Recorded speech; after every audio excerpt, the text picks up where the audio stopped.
Hello বন্ধুরা, flavour ফ্রেস্তোর নতুন চ্যানেলে জানাই আপনাদের সবাইকে স্বাগতম। আজ আবারও নতুন একটি রেসিপি নিয়ে আপনাদের সামনে হাজির হয়ে গেছি।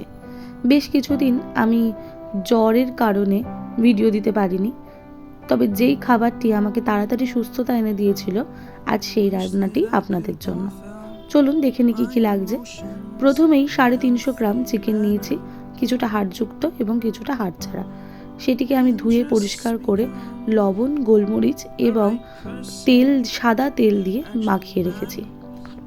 এরপর সবজির মধ্যে নিয়েছি, প্রথমে নিয়েছি কুচনো পেঁয়াজ, একটু লম্বা কেটে রাখা গাজর, সঙ্গে নিয়েছি লম্বা করে কেটে রাখা বিনস এবং নিয়েছি কিছুটা পেঁপে, আর সঙ্গে নিয়েছি কিছুটা বাঁধাকপি কুচনো, আর নিয়েছি মাঝারি সাইজের একটি আলু, যেটা আমি 8 টুকরো করে কেটে রেখেছি। সঙ্গে নিয়েছি গ্রেট করে রাখা রসুন এবং গ্রেট করে রাখা আদা। প্রথমেই কড়াটা গরম করে তাতে সাদা তেল দিয়ে দেব। প্রধানত রান্নাটি সাদা তেলেই কিন্তু হবে। এরপর তেল গরম হয়ে গেলে তাতে আমি অ্যাড করে দেব লবণ। এরপর ওই তেলে অ্যাড করে নেব ফোড়নের জন্য কিছুটা এলাচ, লবঙ্গ এবং দারচিনি। কেউ যদি গোটা গোলমরিচ পছন্দ করেন এই পর্যায়ে ফোড়ন দিয়ে নেবেন।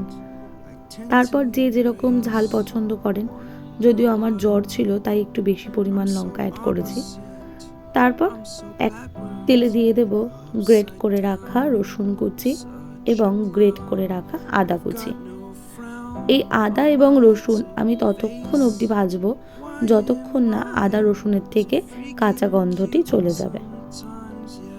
দেখতেই পাচ্ছেন বেশ ভালো করে আদা এবং রসুন কুচি ভেজে নিয়েছি এবং এর কাঁচা গন্ধটা এখন চলে গেছে।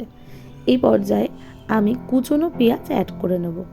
এটিও আমি ততক্ষণ অবধি ভাজবো যতক্ষণ না একটা হালকা বাদামি রং ধরছে, ততক্ষণ অবধি আমি ভেজে নেব, অতিরিক্ত ভাজবো না। দেখতেই পাচ্ছেন বেশ হালকাভাবে রং পরিবর্তন করতে শুরু করেছে।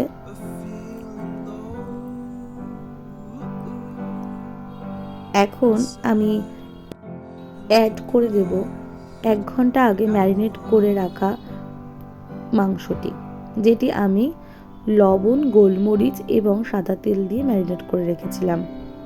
এরপর আমরা তেলের মধ্যে হালকা হালকাভাবে নাড়াচাড়া করতে করতে আমরা দেখতে পাবো মাংস আস্তে আস্তে রং পরিবর্তন করতে শুরু করেছে।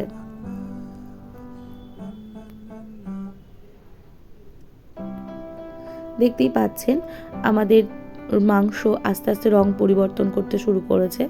এই পর্যায়ে আমি কেটে রাখা আলু, বাঁধাকপি এবং কেটে রাখা গাজর অ্যাড করে নেব। বেশ কিছুক্ষণ রান্না করার পর আমরা দেখতে পাবো মাংস থেকে জল বেরিয়ে এসেছে। ঠিক এই মুহূর্তেই আমি বাকি সবজিগুলো অর্থাৎ বিনস, পেঁপে এগুলি আমরা অ্যাড করে দেবো। দিয়ে আর কিছুই না, আবারও সেই আগের মতো আমরা নাড়াচাড়া করব।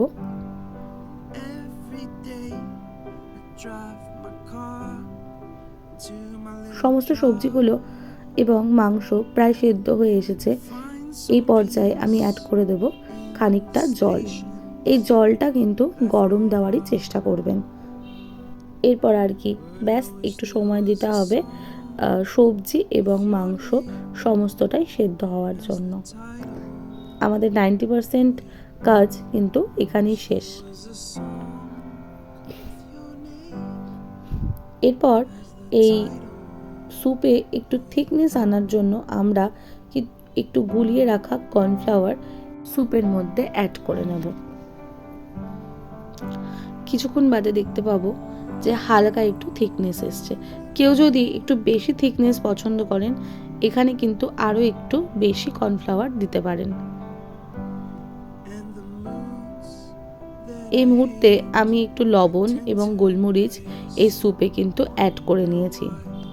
যারা স্যুপে ডিম পছন্দ করেন এই মুহূর্তেই কিন্তু এর ওপর থেকেই ডিম দিয়ে দিতে পারেন, যদিও আমি পছন্দ করি না তাই অ্যাড করিনি। ব্যাস এরপর আমাদের একটু বাটার দিয়ে নামিয়ে নিলেই আমাদের তৈরি হয়ে গেল আজকে চিকেন স্টু বা চিকেন স্যুপ। ঠান্ডা জ্বর সর্দি কাশির সময় এই স্যুপটা যেন অমৃতের কাজ করে। এছাড়াও আপনারা কিন্তু রাতের ডিনার হিসেবেও খেতে পারেন এবং যারা ডায়েট কন্ট্রোল করছেন তাদের জন্য একটি অব্যর্থ খাবার। রান্নাটি নিজে তৈরি করুন, নিজে এবং পরিবারের সবার সাথে ভাগ করে নিন।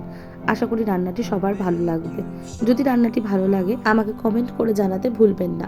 আর যদি রান্নাটি ভালো লাগে তাহলে লাইক, কমেন্ট এবং সাবস্ক্রাইব করবেন, শেয়ার করতে ভুলবেন না। আজকের মতন টাটা। আবার দেখা হবে নতুন কোনো দিন নতুন কোনো রান্নার সাথে। ধন্যবাদ।